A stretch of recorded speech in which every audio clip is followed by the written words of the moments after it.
how much longer do you give Justin Fields? Is it the rest of the season? Does he have 5-6 more games? Like, what is your kind of timeline here for the window of Justin Fields, I guess, saving his job with the Chicago Bears? Man, I'm giving him the whole entire season, man. It's like, man, if we're in the we're picking in the top 3 of the draft, then that means I got to get rid of him. Like, Andrew Luck came into the league and took the Indianapolis Colts to the playoffs. Chuck Pagano wasn't a good head coach. He did have Bruce Arians left. He was still carrying the Indianapolis Colts. Like, not every Joe Burrow, Trevor Lawrence to an extent. Like, he got ruined by Urban Meyer. Thank God for Doug. Yeah. And even Doug Peters just didn't work his final year in Philadelphia. It came down to him, and then they went with Howie. And just like, sometimes you can have a good, and you know, it just doesn't work out at quarterback. Like Jared Goff and Sean McVay. It worked for a while, and then like with Matt Eberflus and Luke Eberflus is a bad head coach. You feel me? Bad. You don't Very necessarily bad. Very bad. think that Luke Getsy, offensive coordinator.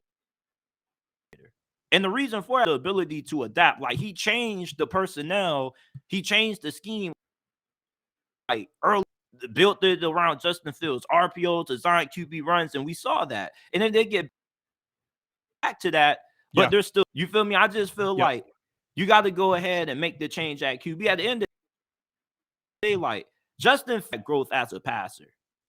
At the end of the day, like he doesn't have the ideal situation. We're going to have this dude being an MVP candidate before the season. Most valuable player means you elevate the team. You feel me? He has enough that he should at least be able to play at the Pro Bowl caliber level. The play calling isn't going to be that great, but the better the player, the better the play calling.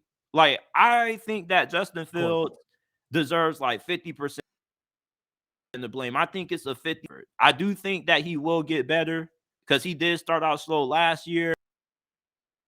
But I think for the Bears, Fields puts you in a top 3 draft selection next year. Shoot, that's a W for you. You trade Justin quarterback in there, get more cap space too.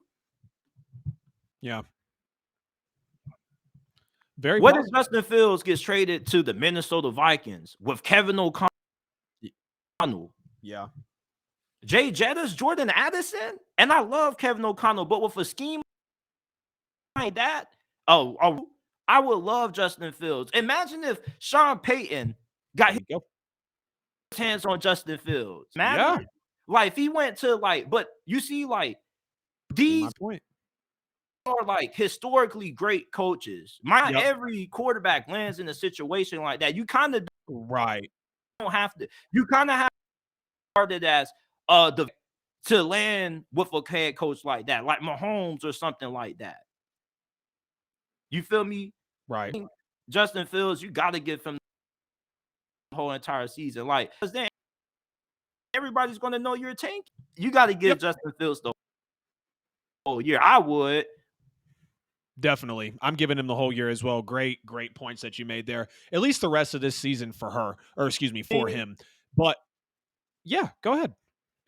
From a talent standpoint, not talking about a standpoint, do you think that the Bears did a good enough job this offseason at least giving just chance this year to show what he can truly do by acquiring DJ Moore, getting Darnell Wright, like set him up to fail? Has Ryan Poles at least gave Justin Fields a fair shot?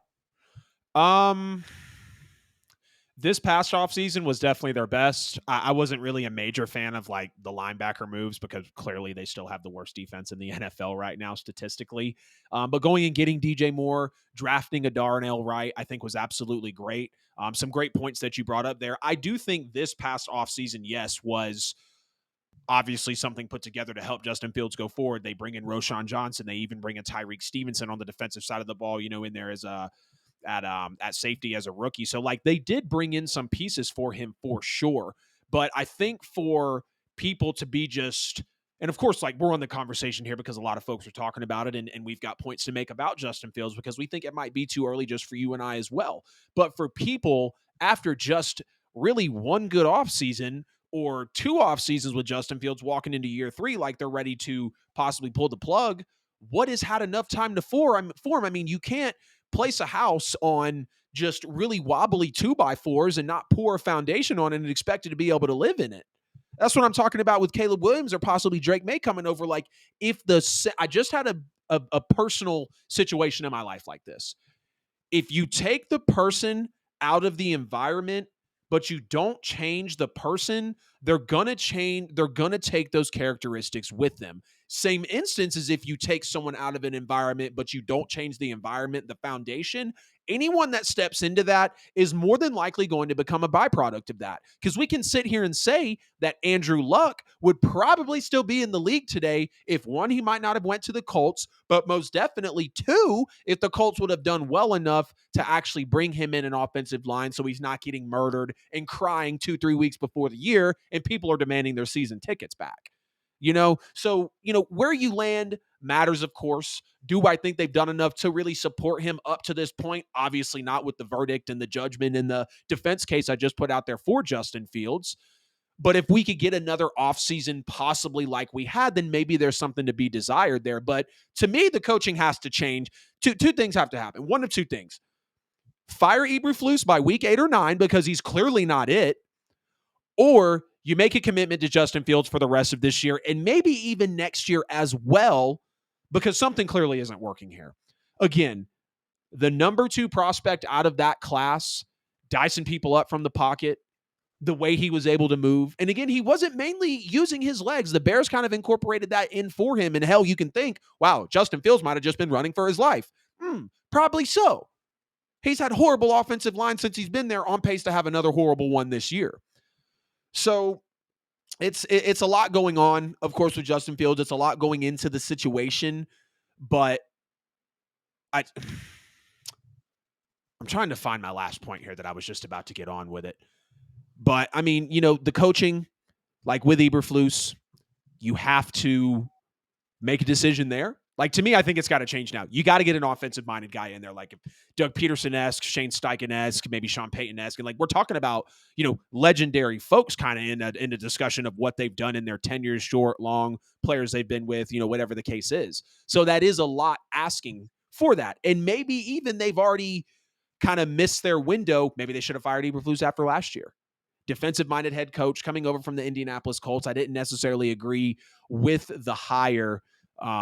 But yeah, you either got to make a commitment to Justin Fields so you can clearly see what you can get out of him when he is built right again. The Josh Allen leap, the Jalen Hurts leap. Trevor Lawrence was 5-20 in his first 25 starts, just like Justin Fields was before he got Doug Peterson, and now he's winning 66% of his games, literally 9-3. The math might be a little above there. I think that's actually like 75% of his games.